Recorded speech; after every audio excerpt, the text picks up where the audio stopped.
Donc après l'intermède de la semaine dernière, on va reprendre notre étude sur la lumière du jour 1 ou du jour unique. Et donc un bref résumé de ce qui a été dit. On avait dit que cette lumière de la création avait était la lumière qui revêtait le premier Adam.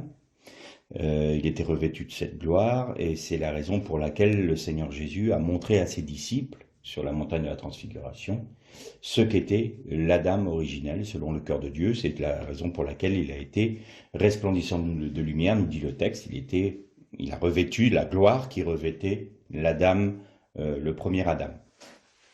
Ensuite, on a vu ensemble que cette lumière divine, cette lumière du Messie, était cachée, était de manière à peine voilée dans la Torah. On a pris l'exemple de Noach qui, en montant dans l'arche, en rentrant dans l'arche, était en typologie l'homme qui avait écouté les commandements de Dieu, donc qui avait gardé la parole de Dieu sur son cœur, et il était rentré dans la Teva. On avait fait cette étude-là sur la Teva. La parole de Dieu étant dans la Teva, nous garde du jugement à venir. Et donc, on avait pris aussi l'exemple d'Abraham. On avait vu que dans l'alliance qui avait été faite à Abraham, on retrouvait l'alliance qui avait été faite à Noach à travers l'arc-en-ciel, le keshet en hébreu. Et on avait constaté que la circoncision avait un lien caché, codé dans la Torah, avec l'arc-en-ciel. Et donc je vous disais que dans nos exégèses, partant de l'exégèse juive, on avait parlé des 4 niveaux d'exégèse, et je vous avais dit qu'il faut toujours que toutes nos études correspondent au texte, au pshat, c'est-à-dire au texte littéral.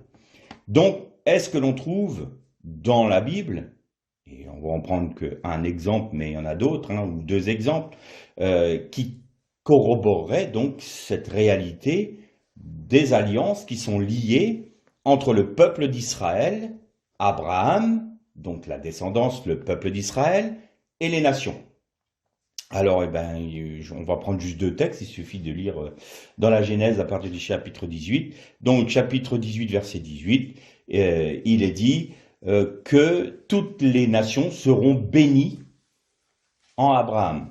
Et un autre texte, et je vous avais dit que c'était important de prendre dans notre étude, de trouver le code dans la dernière épreuve d'Abraham, la dernière des 10 épreuves d'Abraham, parce que c'est là que l'Éternel avait scellé son alliance. Et d'ailleurs, on va prendre donc au niveau du pshat, c'est-à-dire au niveau du texte littéral, on va lire au chapitre 22 de la Genèse, le seul verset 18. Toutes les nations de la terre se diront bénies ou seront bénies par ta descendance. Et pourquoi? Parce que tu as écouté ma voix. Cette parole de l'Éternel a été donnée à Abraham tout de suite après la Hakeda, c'est-à-dire ce qu'on appelle communément le sacrifice de Yitzhak, mais c'est plus précisément la ligature d'Isaac.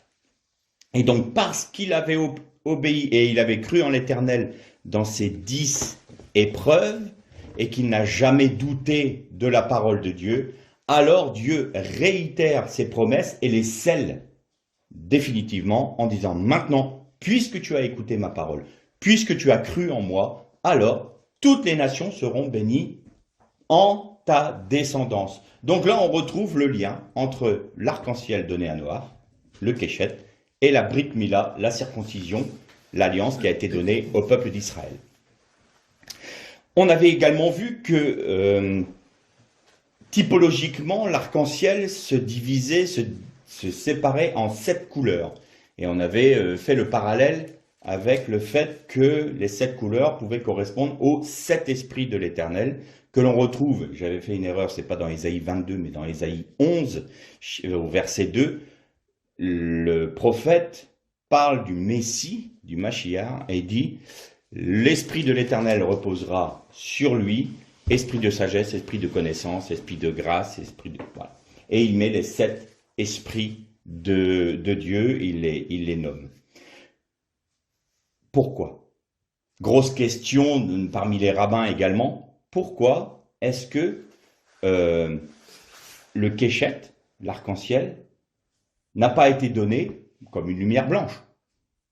Pourquoi est-ce que l'Éternel a fait en sorte qu'elle soit dispersée en cette couleur? Et la réponse est fort simple. Nul ne peut voir la gloire de Dieu, ne peut voir l'Éternel et vivre. C'est impossible. Quand vous prenez par exemple les prophètes Ézéchiel, ou que vous prenez Jean, quand ils ont les visions du royaume des cieux, enfin pas du royaume des cieux, c'est pas précis, du monde d'en haut, des eaux d'en haut, ils tombent comme morts, parce qu'ils sont complètement submergés par la gloire de Dieu, et ils sont terrassés par cette gloire de Dieu. Et pourtant, elle ne leur est pas dévoilée dans sa plénitude. Et les rabbins disent, celui qui verrait la lumière de l'Éternel telle qu'elle est ne peut pas subsister, il meurt à un instant. C'est impossible. Alors, qu'a fait l'Éternel? Il a séparé, divisé sa lumière, sa gloire, et il l'a fait reposer sur le Messie. Et c'est typologiquement, l'arc-en-ciel est une prophétie de ce que le Messie va être, et ça sera le terme de notre, enfin du moins la conclusion de notre étude. Je ne sais pas si ça sera aujourd'hui ou la prochaine fois, on verra, en fonction de l'avancement de notre méditation. Mais les 7 esprits de Dieu sont mis dans un voile qui est la chair du Messie. Et donc, nous est révélée la gloire de Dieu en Yeshua HaMashiach, en Jésus le Messie.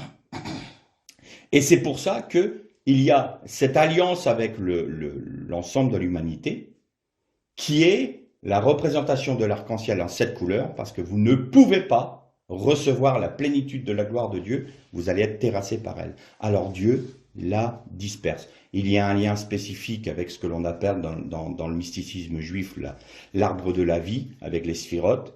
Vous avez repris les esprits de l'Éternel. La Bina, la Roua, tout ça sont l'esprit de sagesse, esprit de connaissance, esprit d'intelligence. Voilà. Donc tout ça c'est repris dedans. Pourquoi? Parce que pour se révéler aux hommes, il est obligé de, entre guillemets, je vais parler de façon humaine, mais il est obligé de filtrer cette lumière divine pour pouvoir la révéler et pour que nous puissions la supporter. Mais on reprendra cette option, enfin cette vérité quand on conclura notre étude. Donc on a vu le lien qu'il y avait entre les alliances, on avait notamment abordé le fait que le nom de Elohim ou Elohim était la rigueur et que le tétragramme Yud-Kef-Vav-Kef était la miséricorde. Et aujourd'hui, on va poursuivre notre étude à travers Moïse. Alors Moïse, Moshe, c'est très intéressant parce qu'il a une place spéciale.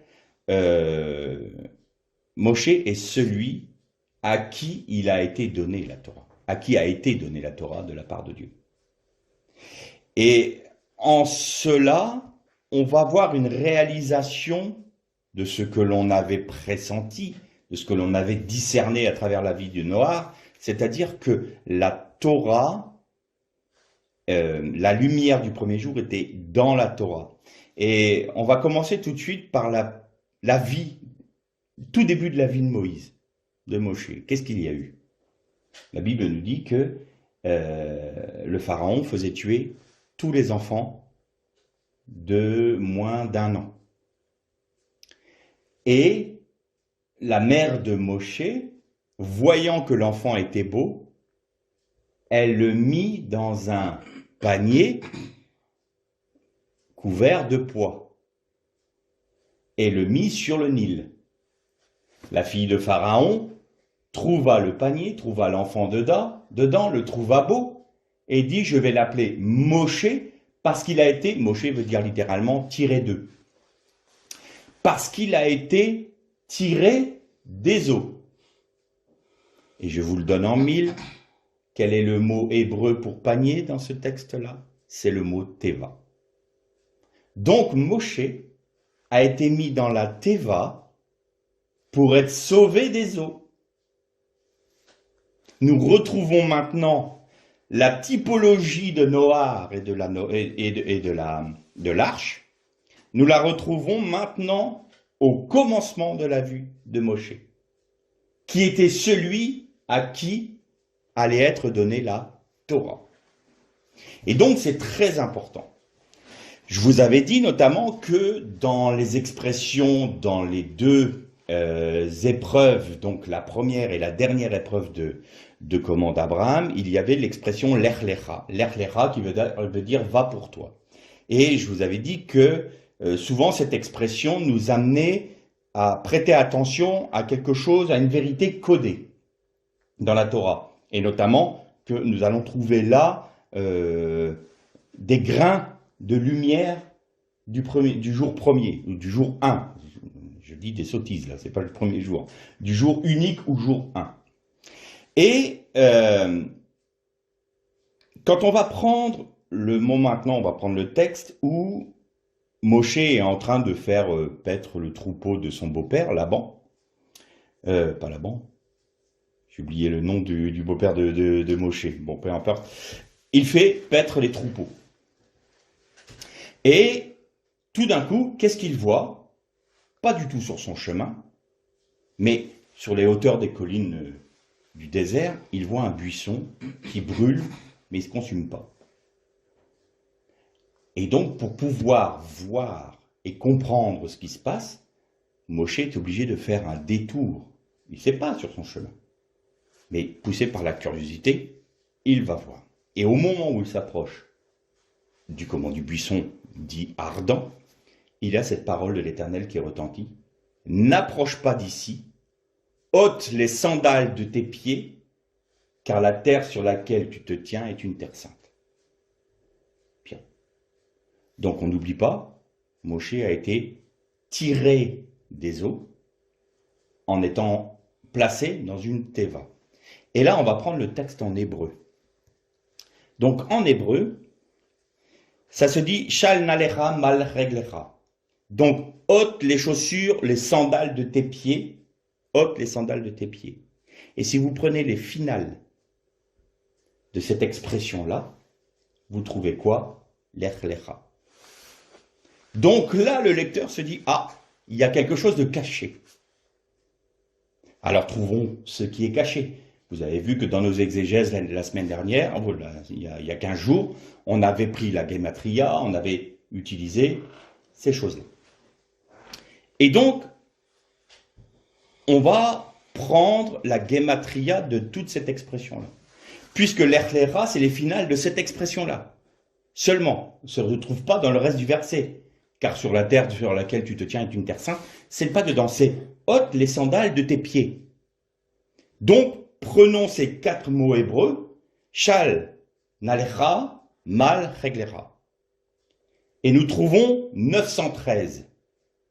Donc l'ensemble des lettres que forme cette phrase a pour valeur numérique, a pour poids numérique 913.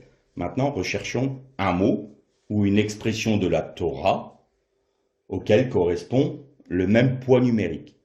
Ben, c'est pas compliqué, donc on va prendre par le début, et ben on s'arrête dès le début. Bereshit. Bereshit, c'est 913.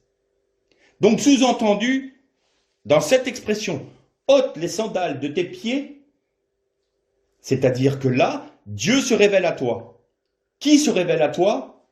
Celui qui est au commencement. Ça te ramène à Bereshit. Alors allons-y. Seigneur, Bereshit, très bien. Est-ce qu'on peut préciser quel texte tu veux nous faire montrer dans Bereshit?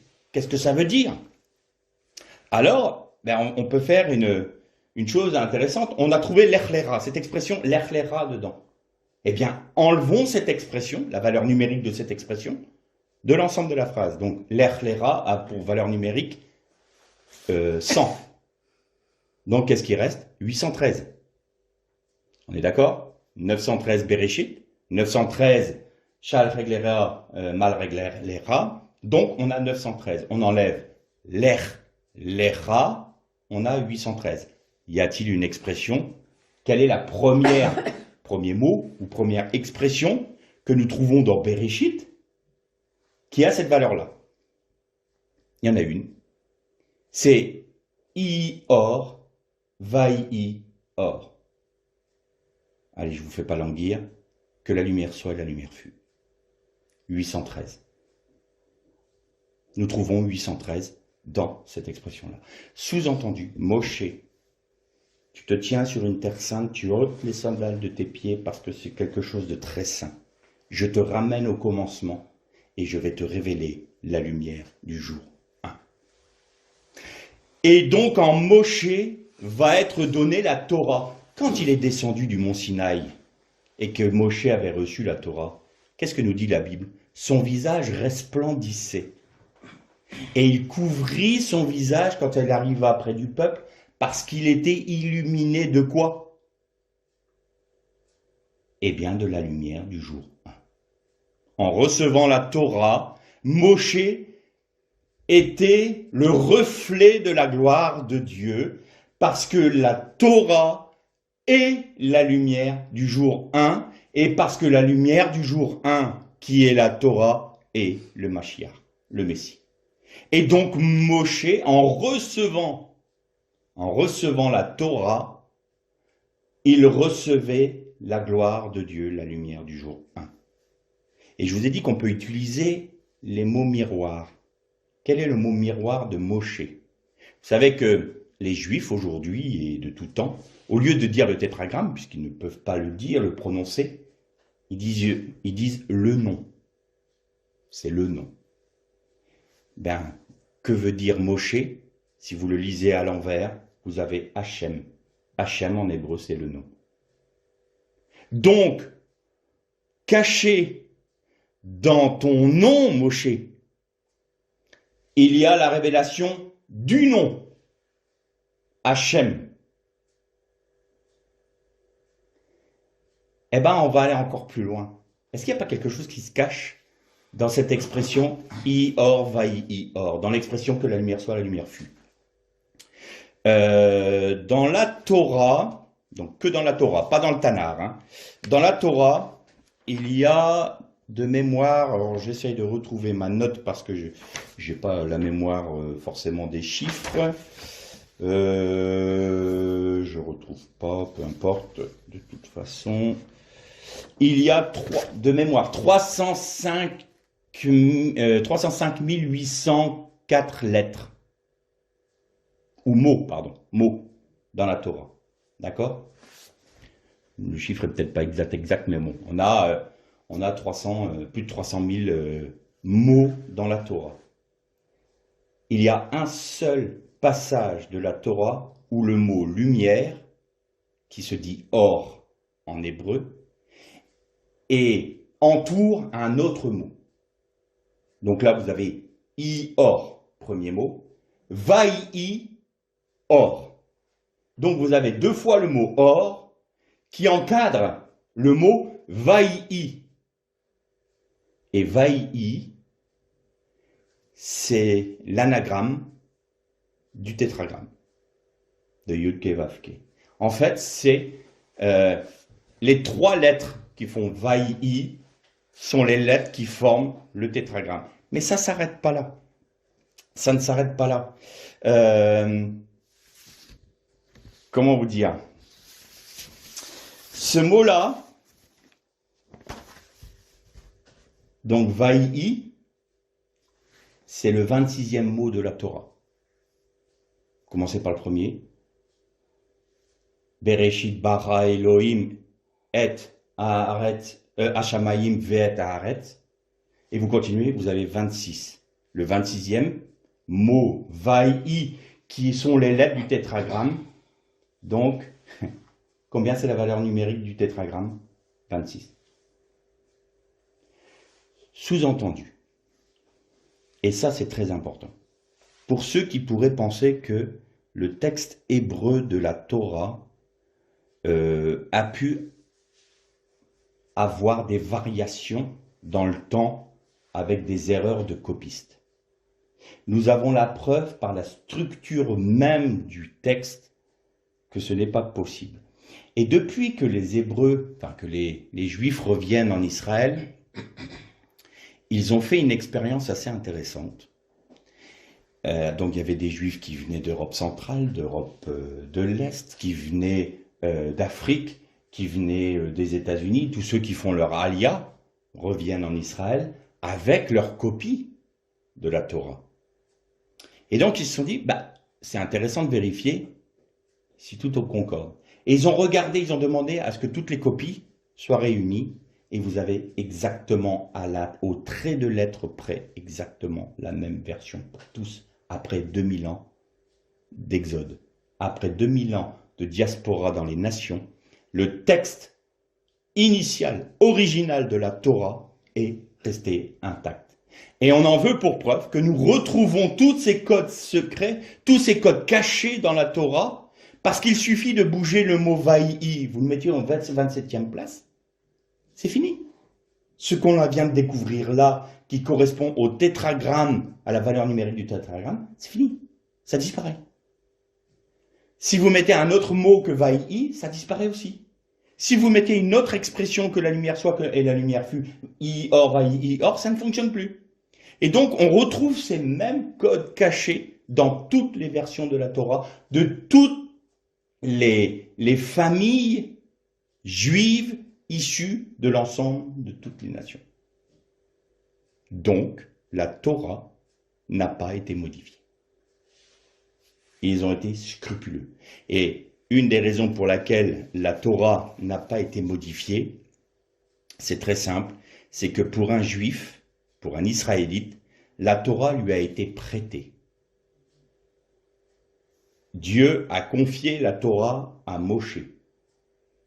Et les Juifs disent, au dernier jour, au dernier temps, nous devrons rendre la Torah telle que nous l'avons reçue à Dieu sans y avoir touché, sans l'avoir profanée. Et quand vous aviez un scribe qui recopiait le texte de la Torah et qu'il arrivait en fin de colonne et qu'il faisait une erreur, il détruisait l'ensemble du parchemin et recommençait. Parce qu'il ne fallait pas qu'il y ait un trait de lettre qui soit erroné. Vous voyez avec quel scrupule ils recopiaient la Torah, parce qu'ils considéraient que la Torah ne leur appartenait pas. C'était la parole de Dieu qui leur a été confiée de manière à ce qu'ils puissent la transmettre aux nations, mais qu'un jour l'Éternel leur redemandera cette Torah, et elle ne devra pas être profanée. Et c'est la raison pour laquelle ils prennent d'ailleurs le shofar, parce que le shofar est une corne de bélier torsadée, et ils disent la forme même du shofar représente le fait que la Torah vient de Dieu, elle vient sur la terre, elle est prêtée aux hommes pour faire son œuvre, et elle repart à Dieu. La torsade du shofar fait ça. Et donc quand le shofar sonne, c'est la représentation en typologiquement, de la parole de Dieu qui retentit. Donc vous voyez que à travers toutes ces études-là, cette exégèse juive, nous avons la preuve même que le texte hébraïque est authentique. L'exemple qu'on avait pris concernant les fils d'Aman, ils sont scrupuleux jusqu'aux intervalles entre les lettres, jusqu'aux minuscules et majuscules, qui paraissent bizarres. Ils reproduisent les fautes d'orthographe. Si tout ça a été gommé, eh bien, il y a des prophéties qui disparaissent, il y a des codes cachés, il y a des vérités cachées au sein même de la Torah qui disparaissent. Et donc, ça pour dire que, au niveau du texte, au niveau de la Torah, c'est l'original, ça ne peut pas en être autrement. C'est pas possible, autrement on ne redécouvrirait pas ces choses-là en apprenant l'hébreu. Et qu'est-ce que cela nous dit? La lumière du jour 1 cache en elle-même le nom divin de la miséricorde. Si le monde a été créé par la rigueur, il a été fait en fonction et par la miséricorde. Et là, nous retrouvons ce texte de Jean. Au commencement était la parole était Dieu, et la parole s'est faite chair. Elle était la lumière du monde. Elle est venue parmi les siens et les siens ne l'ont pas reconnue. Qui est venu parmi les siens si ce n'est le Messie? Et donc le Messie, c'est la miséricorde de Dieu. Le Messie, c'est le tétragramme. Le Messie, c'est celui qui a dit « je le suis » et la cohorte romaine est tombée par terre, terrassée par le son de ce nom. Exactement comme le peuple d'Israël était terrassé par le nom du tétragramme quand le souverain sacrificateur prononçait ce nom à la sortie du Saint des Saints pendant la fête de Yom Kippour. Et donc, quand il est dit que le nom de Dieu pas qui surpasse, mais qui englobe l'ensemble des noms de Dieu, c'est bien le tétragramme, c'est bien la miséricorde. Parce que Dieu, par nature, est miséricorde. Et pourquoi il y a la rigueur? Mais parce que c'est un Dieu moral. Un Dieu moral qui établit des lois et qui se soumet lui-même à ses propres lois. Qu'est-ce que ça veut dire? Bien écoutez, il est Dieu. Il est le créateur de toutes choses. Il peut aller vers le mal. Qui le jugera? Qui le condamnera? Il est Dieu. Or, premier verset, premier texte de la Torah, Bereshit, Dieu dit que la lumière soit, la lumière fut, et Dieu vit que la lumière était bonne, kitov. Là, il met un jugement de valeur. Là, Dieu prononce un jugement de valeur sur la lumière. Il dit la lumière, elle est bonne. Et il appela la lumière jour et les ténèbres nuit. Donc, au moment où la première parole de création est prononcée, ou du moins première parole de révélation de la présence de Dieu dans la création est prononcée, il y a la séparation du bien et du mal. Et Dieu prononce un jugement de valeur sur ce qui est bien, c'est-à-dire la lumière. Et Dieu se soumet à sa propre loi. Puisque c'est bon, je reste dans le bien. Et je ne veux pas être tenté par le mal, bien qu'aucune créature ne pourrait lui en tenir rigueur. En d'autres termes, s'il était un dieu grec ou un dieu romain, les dieux grecs et les dieux romains, ils avaient toutes les tares des hommes. Hein. Ils étaient menteurs, ils étaient adultères, ils tuaient, ils massacraient, ils tuaient leurs enfants. Quand vous prenez la mythologie. Donc ça, eux, ils étaient aussi bien tentés par le bien que par le mal, mais ce qui les intéressait, c'était leur propre intérêt. Or là, le Dieu unique, le Dieu de la miséricorde, le tétragramme, celui qui est caché au sein même de la lumière, celui qui est le 26e mot de la Torah, qui a pour valeur numérique 26 comme le tétragramme, c'est celui qui dit « le bien que je vois, je m'y soumets moi-même ». Dieu ne nous demandera jamais de faire quelque chose ou de respecter une parole ou une loi qu'il ne respecte pas lui-même. Et en cela, Dieu est un Dieu moral. Et en lui, il nous demande d'être des hommes et des femmes moraux. Voilà pourquoi la Torah ne passera pas. Et cette folie de croire que parce que nous sommes sous la grâce, la Torah disparaît, c'est une fausse doctrine. La Torah, la loi, est bonne. La seule différence, c'est que nous pouvons maintenant la vivre en Jésus-Christ. Mais ne brûlons pas les étapes pour l'instant. Restons-en là, on verra ça quand on conclura notre étude. Donc vous avez vu qu'en Moshé, il y avait la révélation de la lumière et qui était dans la Torah. Et que Moshé révèle le nom, Hachem. Et maintenant, nous allons retrouver cette même expression avec un prophète. Alors, pourquoi nous allons prendre ce prophète-là?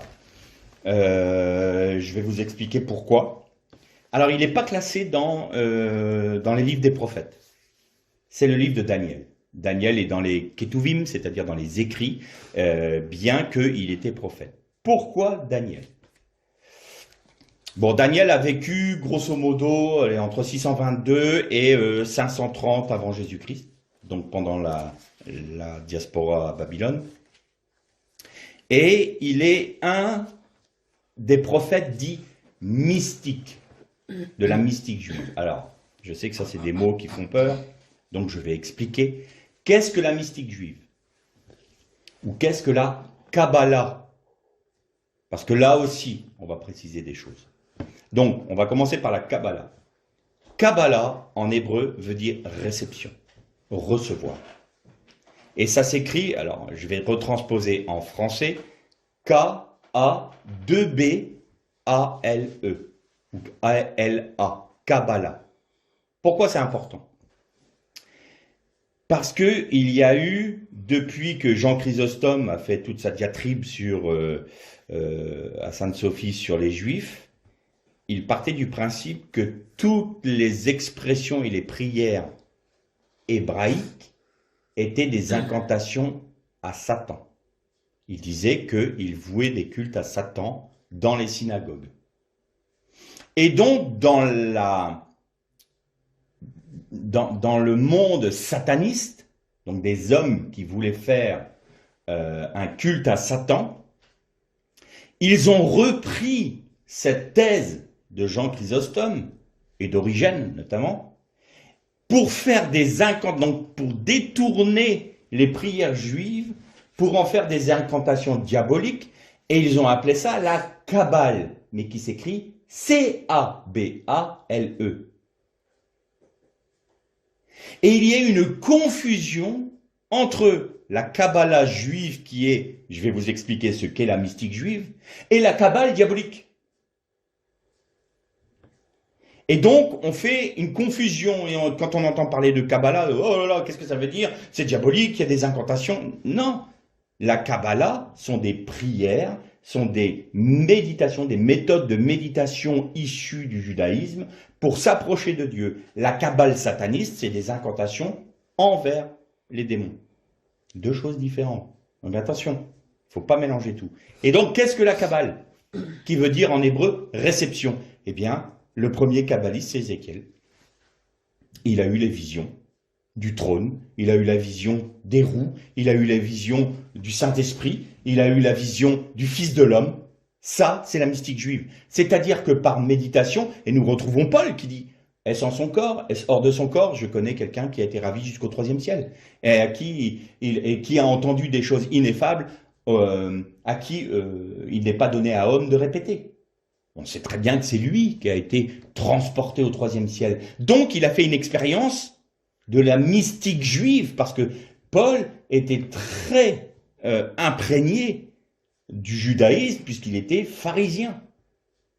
Et pour lui, c'était quelque chose de normal. C'est-à-dire que dans leur méditation en s'approchant de Dieu, ils avaient des visions. Ézéchiel, Daniel, Moïse, Moshe. Tu feras le tabernacle selon le modèle que je t'ai montré sur la montagne. Qu'est-ce qu'il a fait, Moïse, sur la montagne au Sinaï pendant 40 jours? Il a reçu les plans, il a reçu la Torah, il a reçu toutes choses, il a vu le tabernacle céleste. Et donc, le tabernacle terrestre était à l'image du tabernacle céleste. Comment ça, il y a un tabernacle céleste? Ben oui, relisez Hébreu. Et Jésus, étant le Messie, le souverain sacrificateur selon l'ordre de Melchisédek, est rentré dans le sanctuaire céleste, non pas avec le sang des boucs et le sang des agneaux, mais avec son propre sang.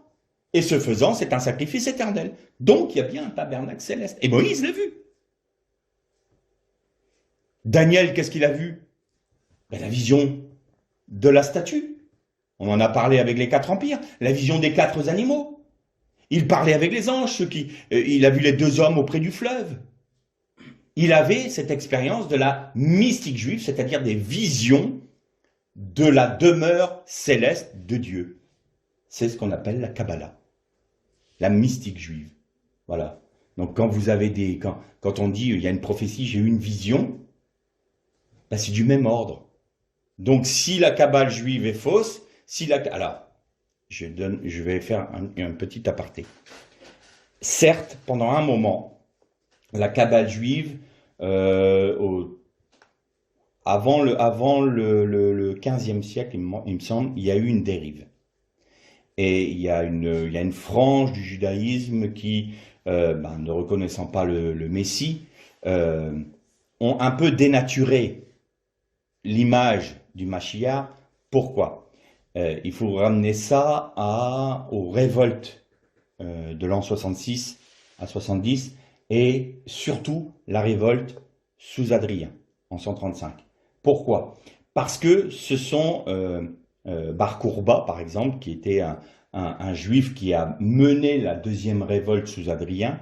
Ça a amené la première révolte a amené la destruction du temple en 70. Et la deuxième révolte a amené le fait que les Juifs n'avaient plus le droit de résider dans Jérusalem et que la terre d'Israël a été nommée par Adrien Palestinia.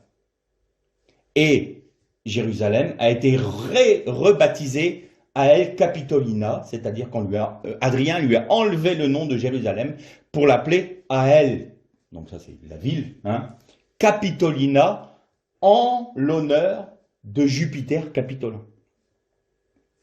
Donc, la première révolte, destruction du temple. Deuxième révolte, Bar Kourba, qui a fait cette révolte-là, a amené le fait que les Juifs n'avaient plus le droit d'aller même sur l'emplacement du temple pour prier, alors que vous savez qu'un Juif pieux doit se rendre tous les ans pour prier sur l'emplacement du temple, ou au temple. Bon, maintenant, c'est l'emplacement du temple. Donc, vous imaginez le drame qui s'est passé. La seule chose à laquelle ils ont eu le droit, c'est de se tenir sur une colline devant Jérusalem pour faire leur prière. Donc, d'où maintenant, les Juifs n'ont toujours pas le droit d'avoir un libre accès total à l'esplanade du temple. Donc, les rabbins et les Juifs pieux se mettent à proximité et font leur prière en regardant où était le temple. C'est important pour eux. Mais voilà ce que ça a amené, cette deuxième révolte. Et cette révolte était menée, donc, comme je vous le dis, par Bar Kourba. Et Bar Kourba se faisait appeler le Messie. Et donc depuis, dans le rabbinisme, les Messies, merci, mais pas trop. Donc il y a eu ça a été un peu dénaturé.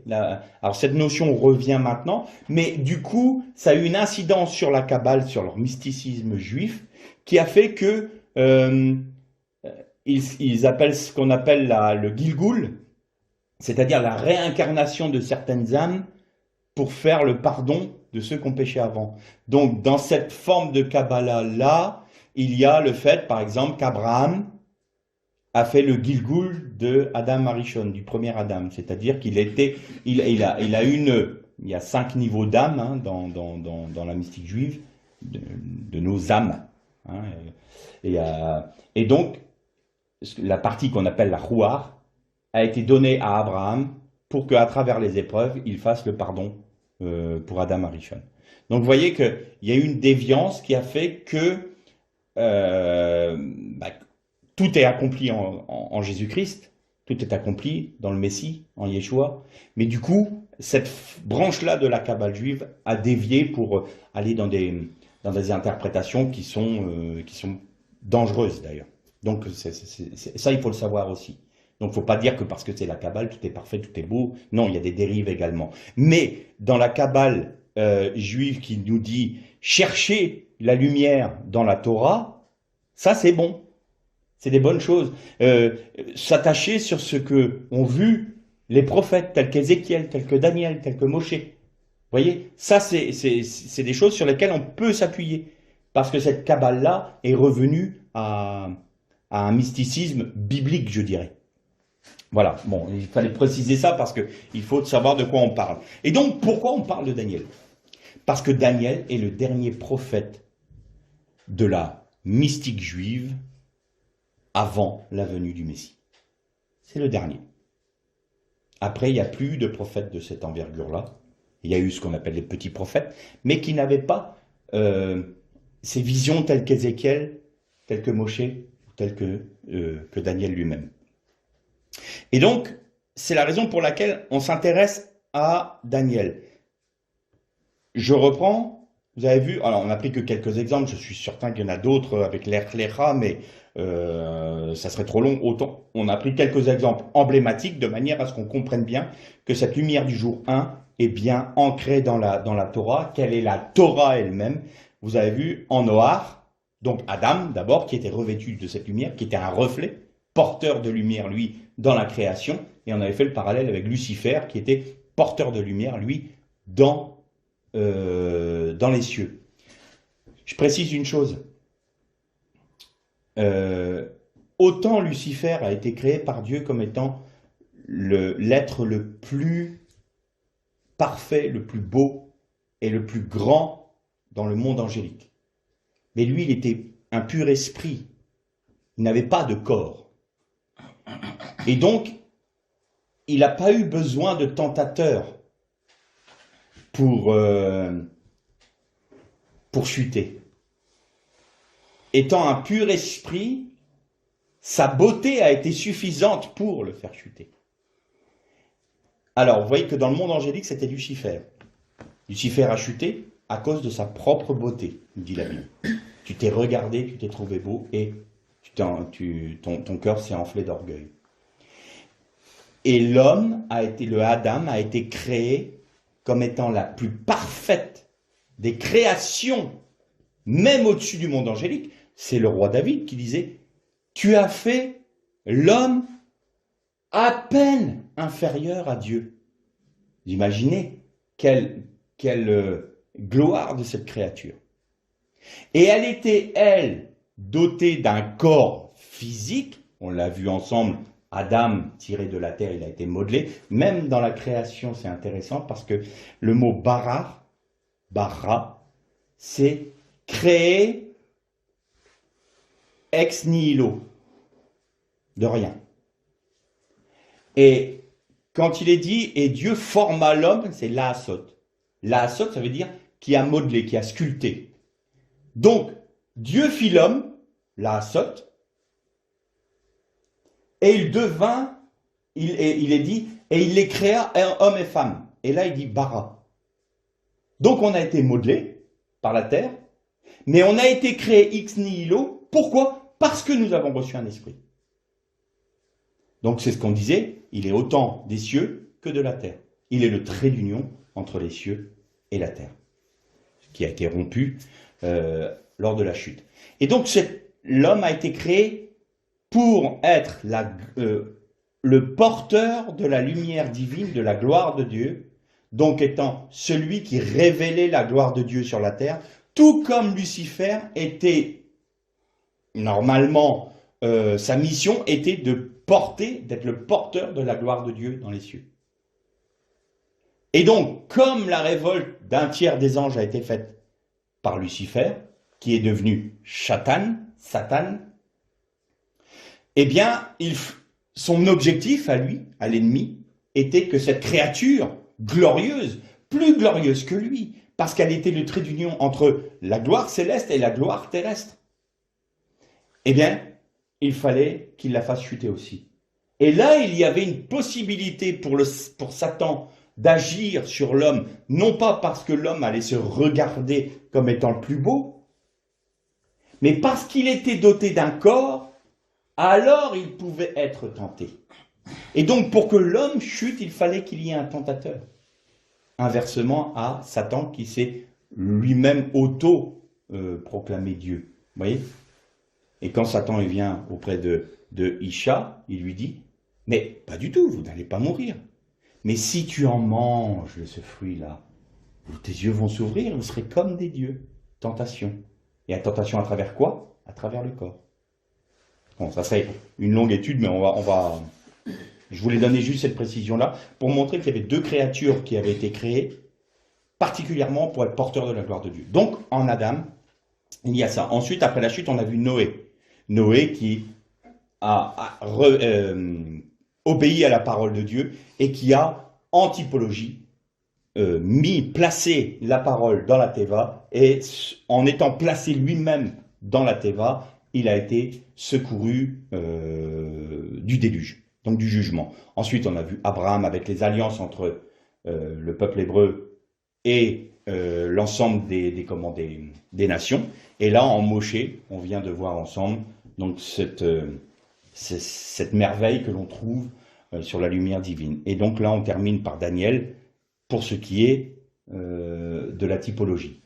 Et quand on terminera par l'aboutissement et la révélation pleine et entière de la lumière. Et donc Daniel, c'est un prophète de la mystique juive. Et au chapitre 12, on va prendre le dernier verset. Tout à fait le dernier verset. Et il est dit, alors je vais le dire en français d'abord, « Et toi, marche vers la fin, tu entreras dans le repos, puis tu te relèveras pour recevoir ton lot à la fin des jours. » Alors, si on veut traduire plus littéralement, on va dire, « Pour toi, va jusqu'à la fin, tu te reposeras et te dresseras devant ton sort ou ton héritage jusqu'à la fin des jours. »